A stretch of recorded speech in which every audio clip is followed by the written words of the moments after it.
Hola, ¿qué tal? Es un enorme gusto darles la bienvenida a esta sesión en la que junto con Merlina Acevedo y Lenin Velázquez nos adentraremos en una relación muy singular, aquella entre el juego milenario del ajedrez y una extraña y muy interesante forma de la poesía, los palíndromos.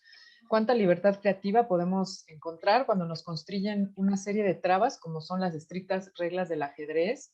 Es un tablero de 8 por 8 escajes o cuadros y los restringidos movimientos de sus 6 piezas, o bien en la escritura de un palíndromo, una restricción literaria con la cual se construyen palabras, frases, libros completos que pueden leerse al revés, en espejo. Como sabemos, la Casa del Lago ha sido históricamente un espacio en donde tanto el ajedrez como la poesía han estado entrelazadas de muy diversas maneras. Y en resonancia con esta edición de Poesía en Voz Alta, que está dedicada a los temas de recuperación y contacto, pues hablemos de juego y de poesía, de combinatoria y poesía que son pues muy cercanas. Me da muchísimo gusto presentar a Berlinda Acevedo. Ella nació en la Ciudad de México. Su obra es un collage de las actividades que ha desarrollado a lo largo de su vida: música, ajedrez, pintura y obra gráfica, y recientemente la escritura de palíndromos y aforismos.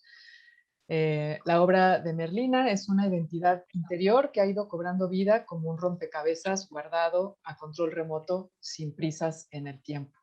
Como ajedrecista, representó a México en 3 Olimpiadas, en 1982, en Lucerna, Suiza, en 1984, en Tesalónica, Grecia, como capitán en Khanty Mansisk en Siberia en 2010 y en el primer Campeonato Mundial de Deportes Mentales en Beijing en 2008. Durante varios años fue la única mujer en México que jugaba en primera fuerza. Ha participado en numerosas exposiciones individuales y colectivas en México y en Nueva York, en Miami, Boston, Múnich, en Rumanía, en Bulgaria. Estudió en la Escuela del Museo de Bellas Artes en Boston, también con el maestro Luis Nishizawa en la ENAP y en varios talleres en la Ciudad de México. Fue invitada también por el Ministerio de Cultura de Bulgaria para hacer una residencia en 2 ocasiones y en 2009 para una residencia en Bucarest, en Rumanía. Estudió composición en la Escuela Nacional de Música de la UNAM, donde la Orquesta de Percusiones estrenó una de sus obras. Trabajó como tecladista con varios grupos y con varios artistas, y también sacó varios discos con LLT como compositora y como cantante. Empezó en 2010 a escribir en Twitter, donde descubrió los palíndromos y los aforismos, y ha publicado libros, 2 libros de aforismos y palíndromos: el primero, Relojes de Arena, aquí en México, y el segundo, en 2016, Afolíndromos, en España. También está con nosotros Lenin Velázquez. Él es ajedrecista, ha sido organizador, entrenador certificado por distintas instancias nacionales e internacionales. Es árbitro oficial por la Federación Nacional de Ajedrez desde 1997. Lenin es ELO Internacional 2115. ELO es un sistema de puntuación internacional de ajedrez y ha sido instructor de los talleres de ajedrez de la Casa del Lago desde hace 17 años. Fue subcampeón nacional juvenil en 1992 y ha colaborado como columnista de ajedrez en Milenio Diario. Y bueno, pues comenzamos con Merlina. Merlina, muchas gracias por aceptar esta invitación. Estamos muy emocionados de escuchar.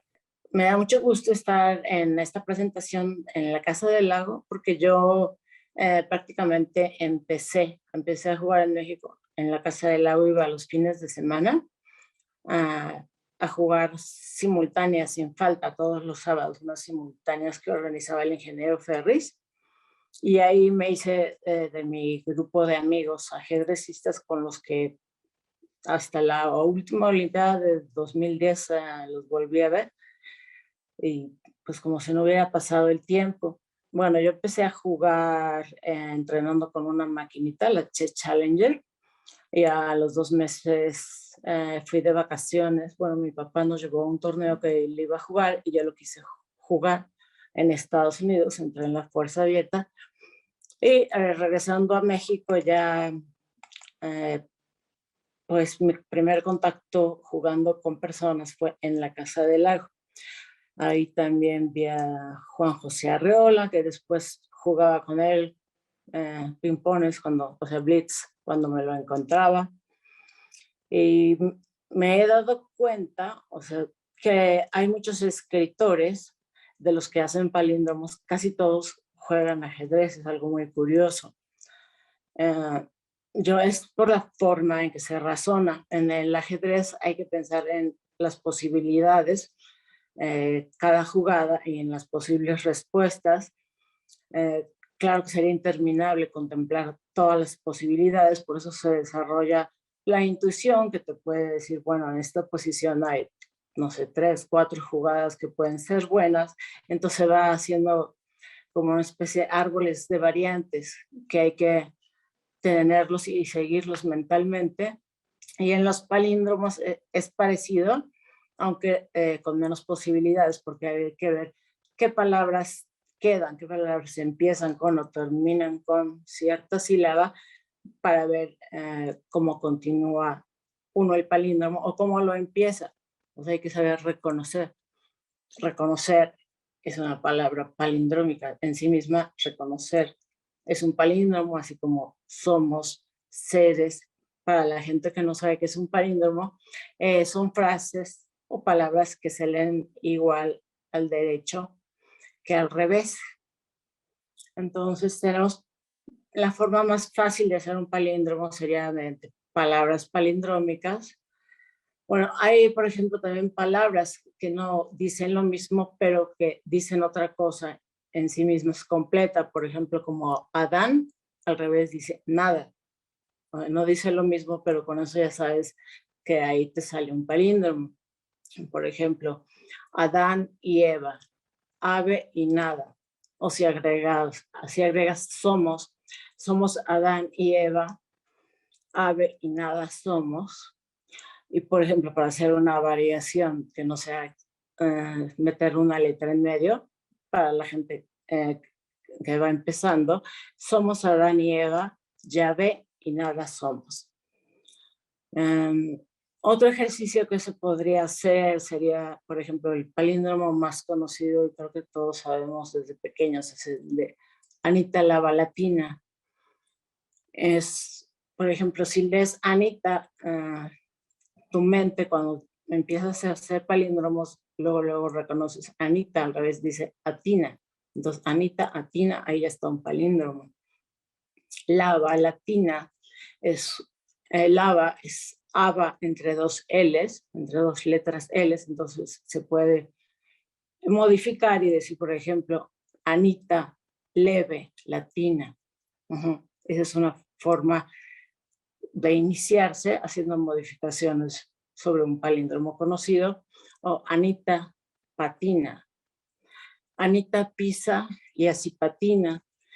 Tengo 2 o 3 variaciones de ese palíndromo que yo publiqué. Uno es Anita lava lona, ya no lava latina. Anita pisa caca, casi patina. Y hay otro que es como un pensamiento lógico, que es un palíndromo. Anita lava lo negro, Jorge no lava lo negro, Jorge no lava latina. Ese es un palíndromo y por ahí pueden empezar a jugar. Por ejemplo, voy a leer algunos palíndromos míos que, bueno, muchos tienen la palabra aire. Aire se puede modificar como aire sería, hería, si le agregas una H. Pero bueno, esos yo no los...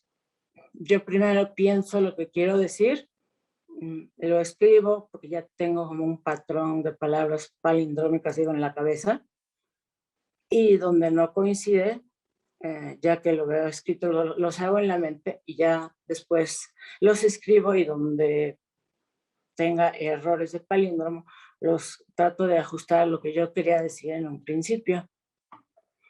Por ejemplo, el primero es, aire sería o lo soñado, ve un nuevo Dios, es oído, ve un nuevo día.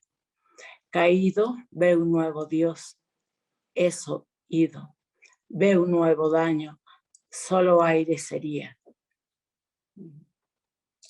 Tengo otro que me gusta es: yo solo sería yo, duna y arena, mi mar a mi manera, arena y arrayanera, en racimo y luz aledaña del azul, ala coral. Yo soy ave, uno llamel, la calle, mayo, nueva, yo soy la roca, la luz aledaña del azul. Yo, mi carne, arena y arrayán era arena, mi mar a mi manera, ya nudo y aire solo soy. Y otro que me gusta porque incluye un poco de matemáticas básicas, la frase que me llamó mucho la atención, que pudiera decirla en palíndromo, es: si es 9, un eco de 3. Y ya todo me lo quise hacer como por múltiplos, pero en palabras es: si es 9, un eco de 3, edad no hay, ya lo sabía. Iba sola y ya honda de serte 12, 9, un 6. Eco de 2 edades o de 12. Si es 9, un eco de 3, edad no hay, ya lo sabía. Iba sola y ya honda de serte 12, 9, un 6. En Twitter se hizo el ejercicio de que empezaron a leer la Ilíada y la Odisea. Yo la verdad leía los resúmenes que posteaba alguien en Instagram, porque no, o sea, decidí no seguir la lectura con ellos, pero leía los resúmenes y comentarios, y entonces cada vez que se me antojaba, según la historia, hacía un palíndromo y lo publicaba en Twitter con estos personajes y con la trama. Entonces voy a leer uno sobre esto. Sol e Ícaro, llora cielos, Odiseo, Dios era, mares, la sal, osadía de sed ida, sola, sal será, mar, es oído, es ido Sol e Ícaro, llora cielos, aire, se van al aire, sal, si las Nereidas la balsa dieren, sal, isla sería la nave, Sol e Ícaro, llora cielos, Odiseo, Dios era, mares, la sal, osadía de sed ida, sola, será mar, es oído, es ido Sol e Ícaro, llora cielos. Yo, o sea, sí me fijaba, incluía los personajes, tengo muchos en Twitter, si ven como por la época, ellos pueden encontrar. Me fijaba no solo que tuvieran los personajes, sino que se trataran del capítulo que habían leído ese día. Tengo uno sobre las personalidades de Pessoa. Será osado, lo sé, o ría cacaero. Si era rey, ama, llora Pessoa. Cada caos se paró, llama, si era rey, o ría cacaero. Eso lo da Soares. Para que se vea que, o sea, puedes tener en la mente una idea, quiero hacer un palíndromo de Pessoa metiendo a sus heterónimos, y lo haces. Bueno, esa es la forma en la que yo los hago. Primero pienso qué quiero decir y después los hago. A ver, voy a leer otro que me gusta. La salada luz azul, alada, la luz negra. Mírame ser ese mar y manera. Ser sed, arena. Mi marea lo aleja. El oleaje, las olas, ocasos acosa, los aleja. El oleaje va y yo heríale. La sal seré, sed, arena. Mi marea será. Me une toda la soledad, es seda de los helados, tenue mar. Esa era mi manera de ser, es la sal. El aire hoy ya deja, el oleaje, las olas, ocasos acosa, los aleja. El oleaje, la ola, era mi manera de ser, es arena. Mírame ser ese mar, imagen azul alada, la luz azulada, la sal.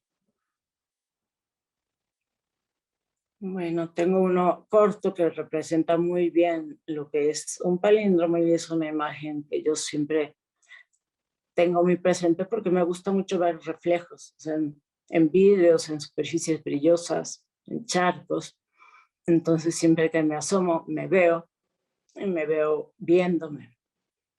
Y es un tampoco me gusta tanto los palíndromos visuales, o sea, los reflejos, como los escritos. Y creo que este describe un poco los dos y es muy corto. Tengo versiones más largas, pero el corto es revés. Revés es este verse ver.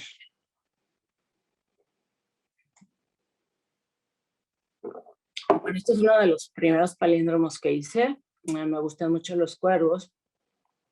Habla de un cuervo, por eso dice lo sacaba sus ojos. A ver, lo leo. El ave lloró ya dañada y seria, sola, ave llagada. Nueva, usaba sus alas, usaba suave una daga. Lleva aire, se va, ya lo sabía. Dañada, ve una daga, llora risas. Ella era vital, era vil, así sacaba sus ojos. Usaba casi saliva, relativa, real, lesa, sí, raro, llagada, nueva, dañada. Iba sola y ave sería. Ave llagada, nueva, usaba sus alas, usaba suave una daga. Lleva a los aires ya dañada y oro, llévale. Bueno, esa habla como sobre mí, como si yo fuera un ave y ahí particularmente un cuervo, la mujer cuervo.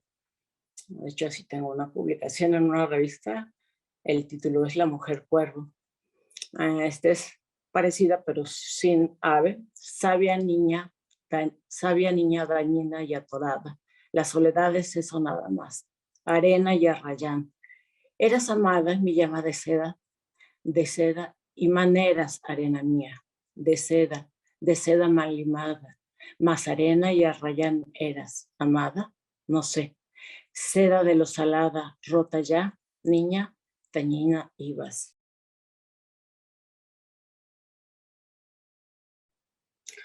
Tengo uno sobre el origen de la noche, sobre el cual tomé también unas fotografías y con esto participé en una bienal en Bolivia. A Bolivia me fui a tomar las fotos de una película de mi amigo el director Juan Carlos Valdivia. Entonces es un palíndromo sobre el origen de la noche. En el origen, anida de lo sola, sería aire soñado, lo solo, aire, helada luz azul. Al ocre caos, eso acercó. La luz azulada le guía o lo solo. Daño sería aire, sal o soledad. Inane, girolene. Y en las fotos hay una mujer como girando bajo el agua. Entonces, este me gustó porque quedó muy redondo, también con las imágenes y también a la noche leería la luz y todo esto. Además de palíndromos, empecé a escribir, bueno, yo les llamaba frases, después alguien me dijo que eran aforismos, no todos, pero también tengo un mini cuento sobre ajedrez, voy a leer algunos. La vida es un juego de ajedrez con caballos de Troya. La poesía es como un juego de ajedrez, su belleza está en la parte que no se ve. Los solitarios somos piezas de ajedrez que aprendimos a jugar fuera del tablero. Ahora este es el microcuento. Dicen que el hombre con quien juego ajedrez en el parque lleva años jugando solo. Ese se me ocurrió porque mi hermana vive en Boston y yo iba mucho a jugar en Harvard Square y de repente ahí ves a los jugadores esperando que llegue un cliente, yo los llamo así, porque juegan de apuesta. Entonces ven ahí solitos en el tablero. Entonces, bueno, de ahí se me ocurrió ese. Voy a mencionar uno que otro aforismo. El reloj es un molino de tiempo. La lluvia es la onomatopeya del silencio. Hay otros mundos, pero tampoco existen. Los solitarios nos automedicamos tomando distancia. El pasado es nuestro control remoto. El cien pies carga su propio ataúd. La obsesión es el palíndromo del tiempo. De niños fuimos inmortales. El espejo es mi casa chica. Los solitarios somos casas encantadas y desencantadas. El acordeón es un piano que salió a tomar el aire. Bueno, y sobre lo que hablé de escritores que han hecho palíndromos y que jugaban ajedrez. Bueno, todos sabemos de Borges, todos conocemos o pueden buscar su poema de ajedrez, que de hecho se basó en en una frase de otro escritor. No voy a leer ese poema, voy a leer un palíndromo. Uno de los palíndromos que hizo es: sapos, oíd, el rey ayer le dio sopas. Él no se sabe qué tanto jugaba ajedrez, pero su papá le inculcó el amor por el juego y quedó como en toda su obra esta imagen como de lo blanco y lo negro. También yo pienso el hecho de el laberinto, las posibilidades, el espejo, todo eso puede tener que ver con el ajedrez, pues todo es entrar a una posibilidad y se hacen eternas, como después nos explicará Lenin en una jugada, te puedes pasar, o sea, las posibilidades pueden ser casi infinitas, pero pues por eso tenemos la intuición que nos guía, porque cuando se juega en torneo o la modalidad de ajedrez rápido se juega con un reloj, entonces no tienes todo el tiempo para quedarte horas. Si tengo una anécdota a propósito del tiempo, cuando llegué a jugar con Arreola, él siempre, bueno, él inauguró el club de ajedrez en Casa del Lago, antes de que yo participara, pero bueno, lo conocí y a veces jugábamos y él siempre antes de hacer su jugada, como que recitaba poemas que improvisaba en el momento. En ese entonces yo no me interesaba la literatura ni nada, entonces yo pensaba, no le decía, pero pensaba, este señor ya sabrá que le toca jugar, porque ya era yo un poco desesperada, digo, me caía muy bien, y siempre que nos encontrábamos en algún torneo, jugábamos por diversión, y la verdad era, era algo muy especial jugar con él. Bueno, Arreola también era muy aficionado al ajedrez. Él llegó a decir que prefería haber sido ajedrecista que escritor, que le dedicaba más tiempo más bien al ajedrez que a la escritura. Eh, y no lo dudo, porque tenía un club de ajedrez en su casa. Mi papá iba a ese club, yo era niña, yo no iba a su club. También hizo palíndromos. Uh, Arreola hizo por ejemplo: Are, cada Venus su nevada cera, Etna le da luz azuladante. Y también hizo el prólogo de otro ajedrecista que hizo palíndromos, Willy de Winter, que es un, bueno, mexicano holandés que vivió en México casi toda su vida. Él es ajedrecista de primera fuerza y ha sacado libros de palíndromos también. Augusto Monterroso tiene Onis, es asesino. Por ejemplo, Marcel Duchamp, él dejó el arte por jugar ajedrez y tiene un palíndromo que no voy a leer porque es en francés y no sé cómo se pronuncia, pero en español significa elegido por este sinvergüenza. El palíndromo que encontré de él seguramente tenía más. Digo, y él formó parte del equipo olímpico de Francia. O sea, sí llegó a jugar pues, de primera fuerza, entiendo. Guillermo Cabrera Infante hizo Nada, Yo soy Adán. Nabokov, por ejemplo, escribió incluso un libro que es La Defensa, que es La Defensa Lushin, que se supone que es una apertura y luego le hicieron película. También tenía muchos personajes con nombres palindrómicos, entonces le usaban los palíndromos que están muy presentes en su obra y el ajedrez pues le llegó a interesar tanto como para escribir un libro solo sobre la vida de un ajedrecista. Perec tiene el palíndromo más largo, es una novela de 1300 palabras, que para mí lo largo no es muy importante, sino lo que dice el palíndromo, pero bueno, tiene también muchos palíndromos, pero tiene esa característica que tiene como detalle el más largo. Carroll, por ejemplo, él también metía mucho el ajedrez en sus obras y bueno, este palíndromo es Was it a cat I saw? O sea, era muy aficionado al ajedrez, a las matemáticas y palíndromos.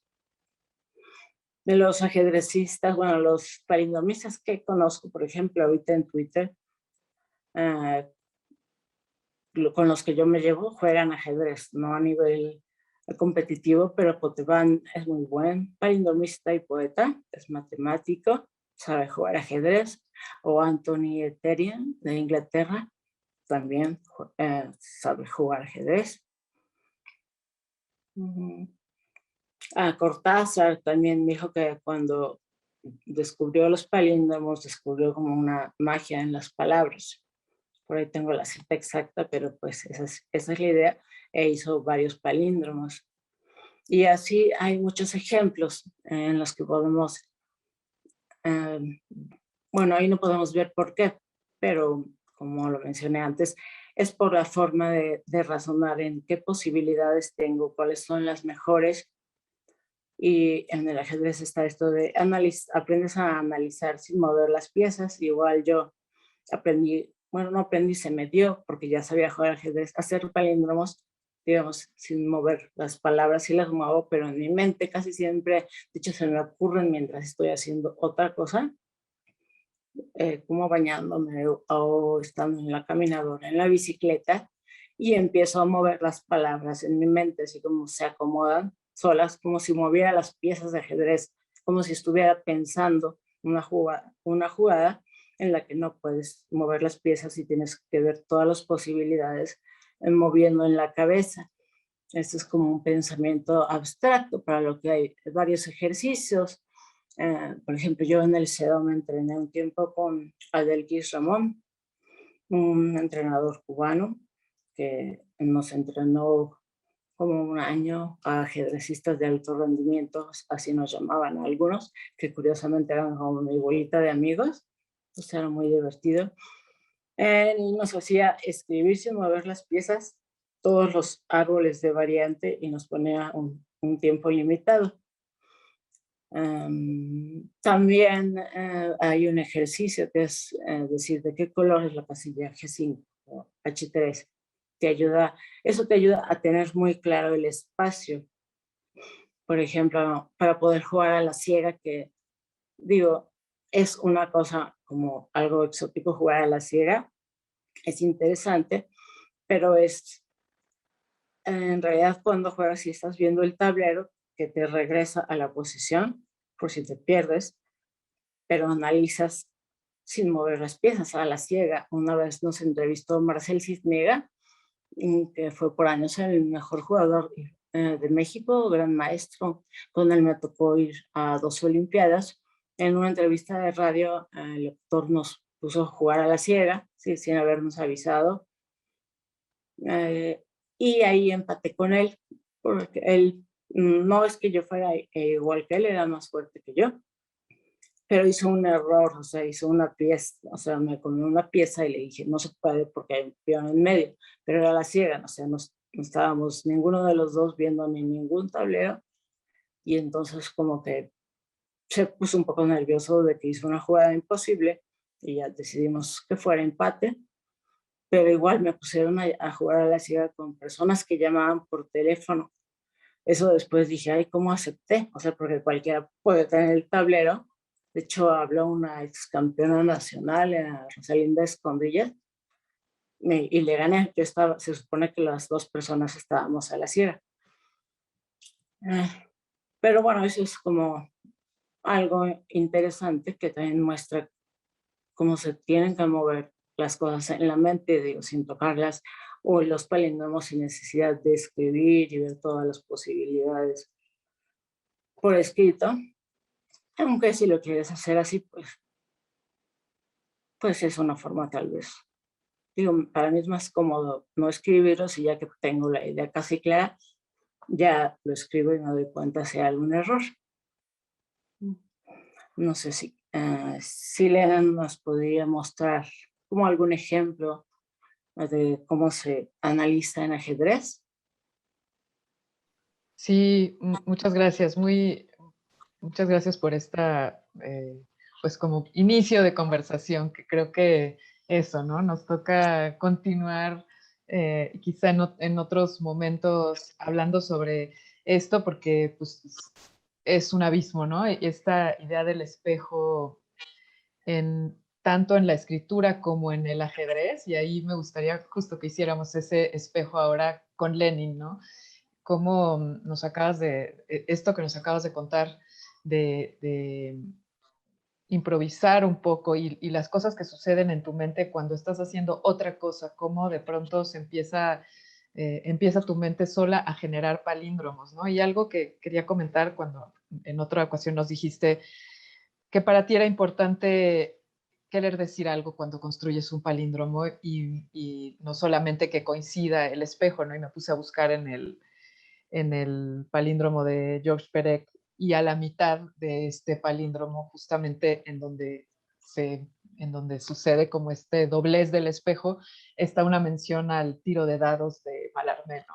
Como otra vez el azar instalado en medio del espejo, como para partir el palíndromo en dos, ¿no? Bueno, pues muchísimas gracias. Y sí, pasemos a la intervención de Lenin, que creo que será súper rico y volvamos también a ti eh, a, a esta parte ajedrecística y por qué cambió, cómo fue también tu encuentro con Twitter. Eso me parece muy interesante. Twitter como traba, como restricción en el número de caracteres, sobre todo en el número de caracteres, ¿no? Pero cómo Y antes esto cuando empecé, detonó. eran menos que los que ahora, antes eran 40. Ajá. A veces quitabas comas, puntos. Pues genial. Cuéntanos, Lenin. Hagamos Bien, muy este juego interesante de espejo todo, contigo. muy interesante todo el proceso creativo que menciona Merlina sobre lo que es escribir, es tener una idea y a partir de esa idea elaborar un planteamiento. Es algo, como mencionó, prácticamente equivalente en el ajedrez. Pero bueno, para iniciar mi plática, en este caso, Casa del Lago Juan José Arriola, que ha hospedado al ajedrez desde 1959 en el marco de una confluencia de grandes expresiones artísticas, literatura, música, etcétera, diferentes expresiones del arte. Pues Juan José Arriola decía que de pronto agarré de pronto la idea de que el ajedrez es el único juego que vale la pena jugar, porque nos sobrepasa, como las piezas de Shakespeare, las novelas de Dostoyevsky o los más grandes poetas de la humanidad, que han hecho algo que se acerca a lo imposible, pero todos se quedan en el umbral. Es una cita de Juan José Arriola en una entrevista que le hicieron y que él mencionó que solamente aceptó porque se trataba de ajedrez. Con eso revelaba esa pasión inmensa que sentía por el juego, como ya nos lo explicó Merlina en parte de su relato. Pues bueno, ¿qué es jugar una partida de ajedrez? Cuando jugamos una partida de ajedrez estamos solos ante la inmensidad de variantes de jugadas posibles que existen en este espacio finito, que es un tablero de ajedrez, donde precisamente cabe lo infinito. En ese proceso rápidamente nos convertimos en esclavos de nuestros pensamientos, explorando ideas que buscan guiarnos en lo ignoto, en lo desconocido. Es algo típico de sentarse en una partida, en un tablero. Paralelamente a esa dinámica, el tiempo se dilata o se escurre inexorable, buscando la verdad en el universo de variantes, sin que podamos evitarlo. El tiempo se convierte en un factor, como la vida, un factor en el que tenemos que tomar decisiones, administrando esa particularidad que le da un carácter especial a cada jugada. Lo efímero y lo eterno se entrelazan, lo breve y lo eterno.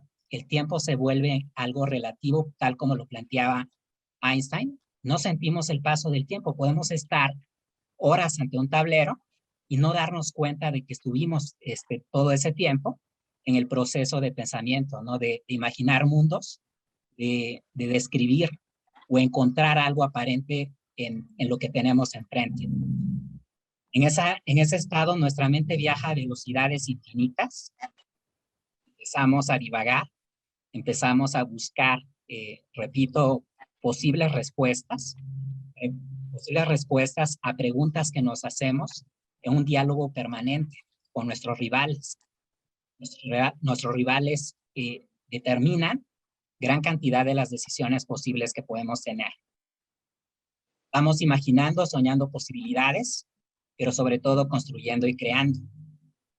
Las emociones fluyen en torrentes, entre lo sublime de la victoria o la lenta agonía de la derrota. Supongo que es algo que ha palpado de manera notable Merlina en su gran trayectoria ajedrecística. Esos estados de euforia, esos estados de excitación por la aparente victoria que tenemos enfrente de nosotros, pero luego se contrasta terriblemente con la terrible caída, ¿no?, de la derrota. Ese carácter especial del juego, esa idea de la existencia o la muerte en este caso, le da esa emoción, ese carácter especial al juego. Pienso que en ese estado el ajedrez se equipara con otras artes. Las piezas son los pinceles, quizás los cinceles o notas musicales con las que trabajamos. Evidentemente, los pinceles que representan este gran cuadro se van transformando, son cuadros en movimiento. Tenemos una imagen en una posición determinada, pero esa imagen va a mutar, esa imagen va a transformarse y depende de nosotros encontrar esa belleza en esa posición. Por lo mismo hay una belleza peculiar, desde mi punto de vista, en la incertidumbre, en la parte deportiva del juego. Estamos con una decisión tomada, pero no podemos controlar su destino. Hay incertidumbre, hay caos, hay accidentes, hay azar, como mencionó Merlina, en la práctica ajedrecística. Y ese azar va a crear el error.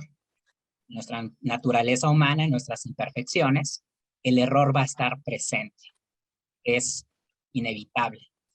Un teórico y jugador importante en la historia del ajedrez, Savielly Tartakower, polaco nacionalizado francés, precursor de la escuela hipermoderna, tenía una frase muy bella en el sentido de la práctica ajedrecística. El que arriesga puede perder, el que no arriesga perderá siempre, citaba. Y de esa manera, en ese estandarte, en ese convencimiento de esa frase, él buscaba siempre crear en una partida, independientemente del resultado. El resultado era irrelevante, no le interesaba el resultado. Y de hecho prefería perder o ganar, o sea, no los resultados intermedios que eran las tablas. La imaginación y la creatividad se expresan entonces en jugadas. Savielly Tartakower decía que los errores están en el tablero esperando a ser cometidos. Va a ser inevitable. Al mismo tiempo podemos decir que las buenas jugadas están en el tablero esperando a ser descubiertas. En esa teoría del error, Savielly Tartakower también tenía otras frases que revelan ese carácter del error en una partida. Él decía que en ajedrez gana el que comete el penúltimo error. Algo muy cierto, ¿no? O sea, vamos a equivocarnos constantemente, pero vamos a buscar que nuestros errores sean menores a los del rival. No somos máquinas. Y aún las máquinas todavía se equivocan. La inteligencia artificial, que es ya prácticamente el oráculo en las partidas actuales, todavía son imperfectas. Todavía no han determinado de manera matemática el resultado natural en una partida de ajedrez. Savielly Tartakower, en esa idea de la belleza que se busca en el tablero, decía que el error es la raíz cuadrada de la brillantez. Para que haya una jugada brillante o inspirada, debe existir previamente un error de nuestros rivales. En esa concepción, pues el error es bienvenido. El error nos hace humanos en ese sentido, ¿no? Desde esa óptica, pues bueno, bienvenidos los errores. Así pues, nuestras imperfecciones dan origen a lo sublime, a la alegría absoluta de una obra creada en la que está presente ese placer estético, quizá poesía en movimiento. Para entender esta parte de lo que estamos describiendo, en esta faceta artística que permite crear obras inmortales, hay que entender qué es de lo que estamos hablando, cuáles son los elementos de los que estamos hablando. El tablero es la base, un espacio finito donde cabe el infinito. Es increíble, ¿no? Un espacio de 8 por 8, la infinidad nos va a rebasar. No vamos a poder controlar lo que tenemos. La geometría está presente en sus componentes verticales, horizontales y diagonales. Voy a compartir pantalla para mostrar esta parte donde se desarrolla ese concierto o esa magia que determina las piezas. Comparto de inmediato un tablero. Creo que es visible para todos, espero que sea así. Omar Khayyam, que había mencionado en su momento esta Merlina en su intervención, describe el tablero como un mundo, como el mundo en este caso, de negras noches y blancos días. La concepción de los ajedrecistas indios, que son los orígenes del juego en el siglo V, hablan también que el tablero representa el universo, donde en ese universo están presentes dos fuerzas que luchan de manera constante y que están en equilibrio, la luz y la oscuridad. Por eso el nombre del color de los tableros, ¿no? de los cuadros. Esa frase la retoma Borges en su soneto, donde le da el crédito a Omar Khayyam, dando a entender que la cita no corresponde a él, pero construye un soneto muy importante. Entonces, los cuadros blancos son el día, los cuadros negros son la noche. En esta fase del tablero, podemos indicar que hay columnas, que son las verticales, las líneas verticales, 8 columnas, 8 filas, y también hay diagonales. Esa parte geométrica del juego probablemente contribuyó a que el ajedrez se mantuviera en el transcurso del tiempo. Encontró refugio en los árabes, que eran amantes y grandes admiradores de la matemática y de la parte geométrica. Por eso la expresión de diagonales, verticales, columnas, filas en este caso. Aparte de esta composición de líneas verticales, horizontales y diagonales, también cabe el círculo expresado en el movimiento de una pieza. Esa pieza es el caballo. Voy a indicar en un tablero siguiente cuál es el movimiento de las piezas de manera muy breve para mostrar esa fase creativa de lo que es una partida. La idea de las combinaciones, que a decir de Alexander Koblenz, uno de los entrenadores más importantes en la historia del juego, ni más ni menos que entrenador del gran mago de Riga, Mikhail Tal, Alexander Koblenz decía que el fuego sagrado del ajedrez son las combinaciones. Las combinaciones son secuencias forzadas de jugadas que tienen un fin específico. La cita es en este caso de otro gran jugador, Mikhail Botvinnik, padre de la escuela soviética, que lo estableció así. El ajedrez es el arte del análisis. Vamos a mostrar rápidamente para aquellos que no tengan todavía conocimiento del movimiento de las piezas, de manera muy breve, cómo se mueven estas. Comparto otro tablero, donde vemos la colocación inicial de las piezas. Están presentes absolutamente todas, y cada una de ellas responde a los movimientos geométricos que describimos previamente. Los peones, por ejemplo, no son un poema, porque los peones en este caso tienen un componente heroico que lo hace único respecto a las otras piezas. Los peones solamente se mueven en columnas, moviéndose 2 cuadros en el movimiento inicial, siempre que estén en la segunda fila, y moviéndose un cuadro si así lo determina la estrategia de una partida. Ese diseño especial de los peones tiene que ver con la parte militar de los griegos en este caso, o quizás anteriores, de los romanos probablemente también, en el sentido de que el honor era la parte clave y por esa razón solamente se mueven hacia el frente. Los peones solamente se mueven hacia el frente un cuadro o 2 cuadros en este caso. Una vez que avanzan, pueden coronarse. Llegando a la 8ª fila, se coronan y se convierten en la pieza más importante, que es la dama. Entonces, los alfiles, por ejemplo, responden a los componentes diagonales, exclusivamente diagonales. Los alfiles conservan en español su raíz etimológica, que significa el elefante, una palabra de origen persa que se mantiene en nuestro juego, pero que en este caso, la forma que vemos en la imagen es la idea británica, la idea griega de cómo eran las piezas, ¿no? En este caso ellos lo transforman y le dan el componente religioso, que es la iglesia. son los obispos. En inglés el alfiler son obispos. Entonces, estas piezas se mueven en diagonales exclusivamente, uno o varios cuadros. Podríamos citar muchas más cosas de cada una de las piezas, pero bueno, los alfiles tienen ese componente. La dama es la pieza más brillante. La dama es una muestra del empoderamiento femenino, podemos decirlo así. La dama es la pieza más determinante, la pieza que decide las partidas y tiene el componente de columnas, filas y diagonales. Columnas, filas y diagonales. Siempre menciono que esa forma geométrica que describe como una estrella. Es la estrella del tablero, ¿no? La que inspira a muchos de los jugadores clásicos a hacer algo importante con ella.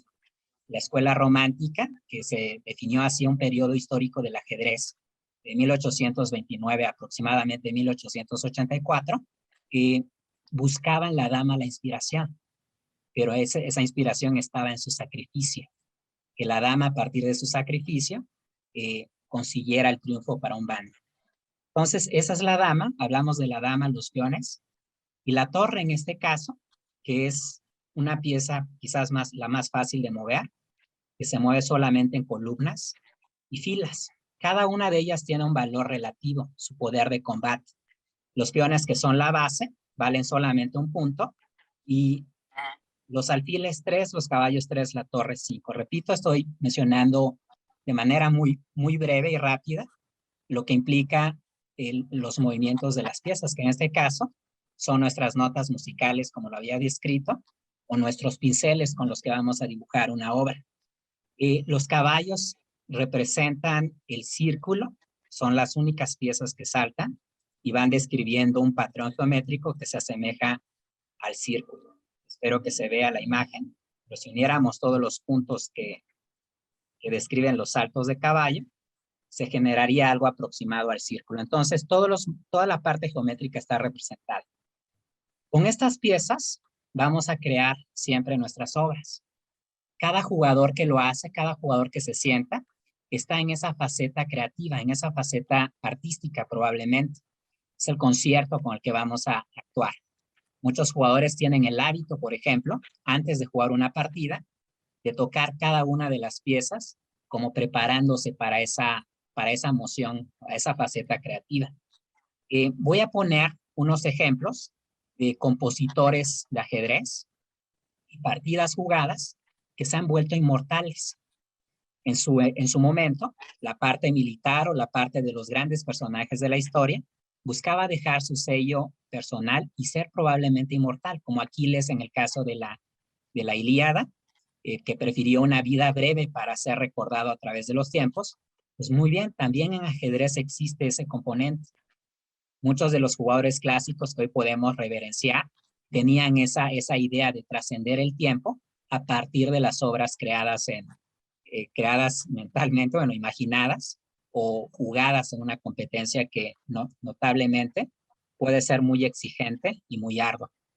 Entonces, el rey, no había mencionado el rey, simple y sencillamente porque es la pieza que define el juego, pero que solamente se mueve un cuadro, igual que la dama, en columnas, filas y diagonales. Esa contradicción también hace interesante el juego. Esa contradicción de que la pieza más importante, la que determina la victoria o la derrota, es en realidad una pieza débil que necesita el acompañamiento de todas las demás. La fortaleza reside en el trabajo en equipo, ¿no? En el que las piezas actúen de manera conjunta para conseguir objetivos determinados. Entonces, los problemas, voy a poner un problema donde aparentemente lo imposible se hace presente. Este problema no es una partida jugada. Existe una vertiente del juego que se llaman estudios o composiciones. Simple y sencillamente esos son como los poemas que escribe, los palíndromas que escribe Merlina o todos los grandes escritores. Una concepción, una idea que pretenden, que imaginan y que después describen en piezas.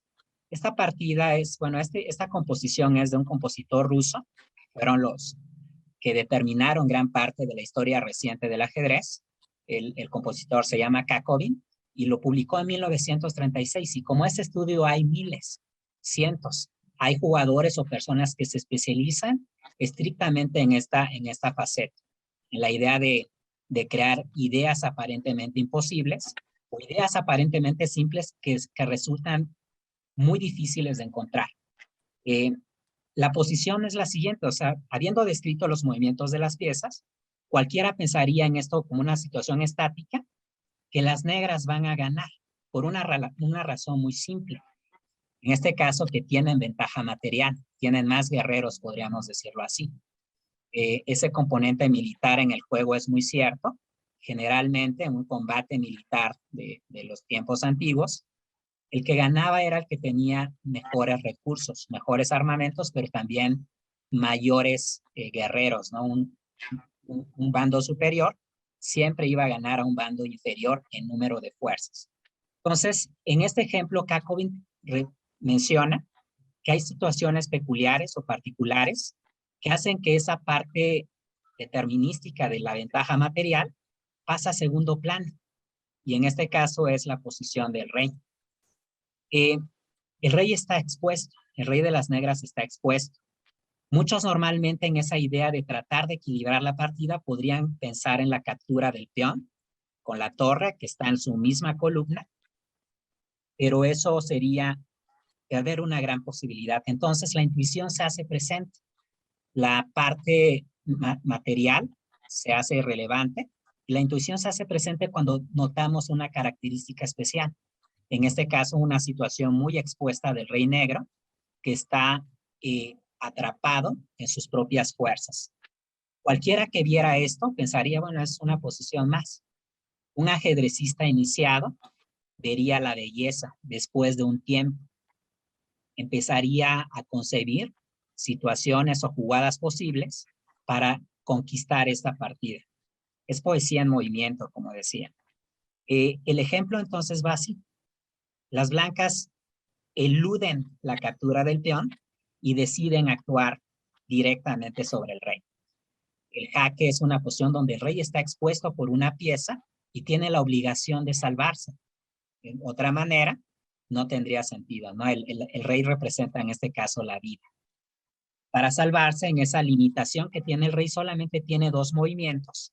Y de esos 2 movimientos, uno está determinado, que es imposible, porque podría perder más material, ¿no? En este caso, la casilla F5 por el salto del caballo. Por esa razón, la jugada correspondiente es rey de 5. Y viene una jugada más, la parte del sacrificio, la parte heroica de los peones. Philidor decía que el alma del ajedrez son los peones y tenía mucha razón. Por esa, repito, mentalidad de no retroceder, esa mentalidad heroica de siempre ir hacia el frente, pero aparte su número también los hace importantes, ¿no? Las configuraciones de peones, las estructuras de peones, determinan la ventaja. Entonces, al estar amenazando el peón a las 2 piezas, que son muy importantes, obliga, en cierta forma, la captura del peón. Esa obligación cuando jugamos una partida es algo que fulmina a veces nuestra mente. La obligación de mover, de hacer una jugada que no queremos, pero ni modo, es inevitable. Al capturar al peón, el alfil está limitando más la movilidad del rey. El caballo salta atacando al rey, el rey no puede escaparse porque está la torre presente y el rey controlando otras casillas. Y repito, entonces, se empieza a generar esa emoción de algo peculiar, de algo especial. Pareciera que las negras resuelven esto con la jugada rey E5, su única jugada posible, y una vez más parecería que la captura del peón en C7 es clave. Pero repito, ahí está la fase artística, la fase creativa de un jugador. Al menos el que siente esa posibilidad va a buscar y va a encontrar. El que busca encuentra, en ajedrez es muy cierto eso. Y bueno, en lugar de la captura en C7, la torre se coloca en D1 buscando el jaque mate en D5. La jugada única, no hay otra respuesta posible, es la jugada C6 para impedir el mate en D5 que está apoyado por su caballo. Decía Merlina que el ajedrez es un juego solitario porque nosotros somos los únicos que estamos solos ante el tablero para tomar esas decisiones. Es muy cierto. esa parte solitaria puede ser un placer o una tortura. En el caso de muchos jugadores, se convierte en solamente la posibilidad de ellos de descubrir, como Fischer, la verdad, ¿no? Y encontrar esa satisfacción en las jugadas que se muestran. Pero en una partida, las piezas tienen que trabajar en equipo para conseguir objetivos. Entonces, esta es la emoción especial que se debería descubrir antes. Ese sacrificio, eso es algo aparentemente imposible. El regalo aparente de una torre. Ese regalo está siendo apoyado por el caballo. Un rey no puede capturar a piezas que no están protegidas. Como habíamos descrito previamente, el rey no se puede mover más que un cuadro y no tiene casillas de escape, obliga a la captura de la torre. Y ahí está prácticamente una especie de sarcófago, de tumba. El caballo se mueve sacrificándose nuevamente, que es la parte que había descrito de Botvinnik, que el sacrificio es una jugada forzada, una variante forzada con sacrificio que obliga al rival a tomarlo. El rey no puede escaparse, captura, y el peón después, un humilde peón, da jaque y derrota por completo al rey. Eso para un ajedrecista es arte. Para ojos iniciados, genera un placer importante. En esta parte de las combinaciones se encuentra gran parte de la belleza del juego, pero no es exclusivamente en esta parte de las combinaciones, porque hay placer en otras etapas de la partida. El ajedrez se divide en 3 etapas, que son apertura, medio juego y final, y cada una de ellas tiene su belleza particular.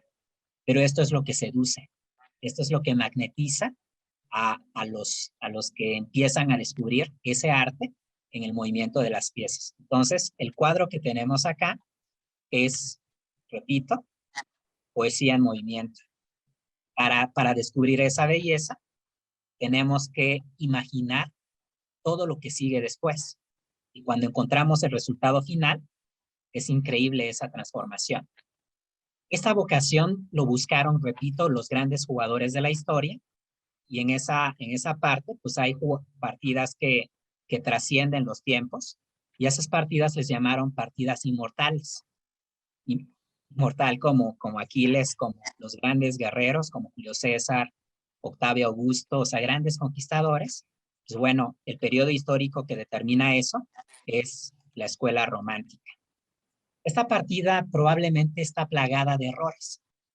Si uno viera con la óptica actual, con los conocimientos actuales, esta partida completa, la que tenemos en pantalla, pensaría que la partida es de escaso valor.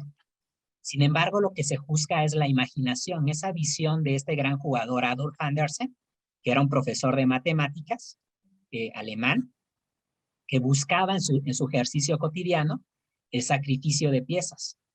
Podemos ver que hay menos piezas de las blancas y que fueron capturadas las 2 torres, y que las negras tienen una ventaja material aparentemente imposible de darle a la vuelta, ¿no? Pero ese sacrificio de piezas estaba motivado en algo importante, que en este caso es la mala posición del rey. Si bien tenemos desventaja material, las blancas tienen una posición envidiable. Yo supongo que a los escritores como Merlina, que bueno, un rato más vamos a platicar de esto, como Juan José Arriola, como, no sé, muchos más, Iván Turgeniev, o sea, muchos grandes escritores han jugado ajedrez. Esta parte es la que emociona, repito. En este caso, la secuencia inmortal de Andersen empezó antes y se determina por las últimas jugadas, que es caballo por G7. No hay nadie que pueda evitar la captura, bueno, pueda evitar el jaque del rey. El rey no puede moverse a otras casillas, solamente tiene una jugada única. Repito, si nosotros estuviéramos en el bando de las negras, sería una agonía, ¿no? Una tortura, una debacle total. En un momento Garry Kasparov, que fue campeón mundial de 1985 al año 2000, 15 años con la corona, le decían el logro de Bakú. Pues bueno, él decía que el ajedrez era el deporte mental más agresivo que hay, incluso superior al box, porque esto impacta al ego, ¿no? Impacta a nuestra personalidad, que la derrota nos destruye por completo y que tenemos que tener en un momento dado la capacidad de levantarnos, ¿no? Entonces, el sacrificio de dama era la clave de las partidas inmortales y eso se conoce como la inmortal de Andersen, jugada en Londres en 1851, cuando él era prácticamente el jugador desconocido, ¿no? El jugador invitado a un torneo que se pensaba que iba a ganar otro gran jugador de nombre Howard Stoughton, que fue de hecho especialista en la obra de Shakespeare. Han habido muchos ajedrecistas que aparte tienen otra profesión y muchos de ellos relacionados con las artes. Esa es la partida inmortal de Andersen. Se juzga la creatividad, la imaginación, ese deseo de encontrar secuencias armónicas, bellas estéticamente. Y bueno, supongo que esta partida también es conocida por Merlina, varios más. Y bueno,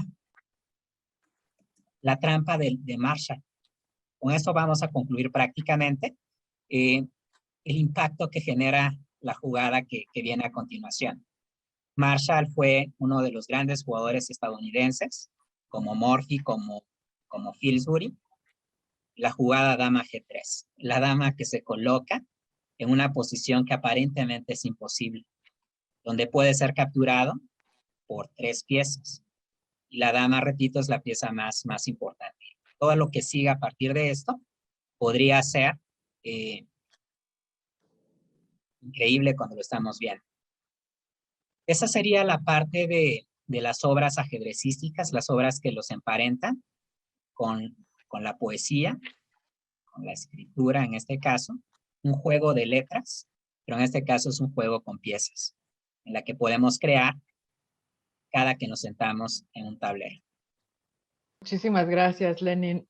Yo quiero agradecerles mucho a ambos por el brillo y los reflejos de sus mentes compartidos en esta sesión. Ha sido muy maravillosa y me encantaría que quedáramos para una próxima partida, porque creo que, pues sí, como hemos visto, es un juego y una conversación infinita. Nos da tiempo de cerrar con unas brevísimas palabras con tuyas, Merlina, y pues eso, quedemos para una siguiente partida. Se me olvidó comentar, por ejemplo, que para mí hacer un palíndromo equivale no a un juego de ajedrez, sino a una jugada. O sea, nada más tiene la dificultad de buscar una jugada. O sea, muchos palíndromos, una red de palíndromos ya sería una partida completa. Y también tengo por ahí un tweet que dice que los palíndromos son como el ajedrez, pero sin que nadie gane o pierda. Que en parte por eso dejé el ajedrez, porque ya cuando perdía quedaba como muy deprimida, entonces dejé de disfrutar la competencia. Como mencionaba Lenin, es que te apasiona mucho. O sea, ganar ya te deja de dar gusto, pero cuando pierdes, pues sí se siente muy feo.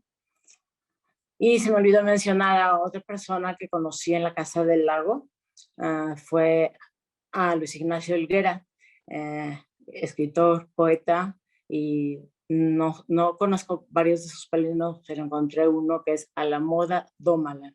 Y a él lo veía en la Casa del Lago y luego a veces en la Gandhi. No hablaba con él, pero lo veía mucho, me llamaba la atención su personalidad y luego ya me enteré que era escritor. Pues muchísimas gracias. Con esto cerramos y eso, quedemos para una próxima. Muchísimas gracias. Sigan a Merlina Acevedo en Twitter y sigan las actividades de Lenin en Casa del Lago, porque hay mucho más todavía. Muchas gracias. Gracias. Muchas gracias, un placer esta conversación y bueno, ya es Merlina, que reúnes en ti todas las facetas artísticas, ¿no? La música, la escritura, el ajedrez. Eso es genial. Muchas gracias. Mucho gusto, Lenin. Gracias.